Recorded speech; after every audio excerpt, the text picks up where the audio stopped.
পরিস্থিতিতে তারা দেশে ফিরেছিল। বাংলাদেশে যারা ডাক্তারি পড়তে গিয়েছিল তাদের মধ্যে অধিকাংশ বাঙালি, বিহার, ঝাড়খণ্ডের বাসিন্দা। আবার উত্তর পূর্বের সাত বাসিন্দারাও ফিরেছেন বাংলাদেশ থেকে। নেপাল, ভুটান, মায়ানমারের পড়ুয়ার সংখ্যা কম হলেও রয়েছে।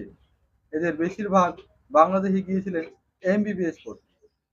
আসলে আমাদের দেশের অনেক মধ্যবিত্ত মেধাবী ছাত্রছাত্রীর প্রবল ইচ্ছা থাকে ডাক্তার হওয়ার, কিন্তু সরকারি মেডিকেল কলেজে ভর্তি হওয়ার প্রতিযোগিতায় অনেকটাই পিছিয়ে পড়ে। আর বেসরকারি কলেজে পড়ার মতো সামর্থ্য থাকে। ভারতে যে কোনো বেসরকারি মেডিকেল কলেজে ভর্তি হতে গেলে ৮০ লাখ টাকা দরকার। কোথাও কোথাও ১ কোটি টাকা বা ১ কোটি ২০ থেকে ৩০ লাখ টাকাও লাগে। সে টাকা খরচের সামর্থ্য থাকে না অনেক পরিবারের।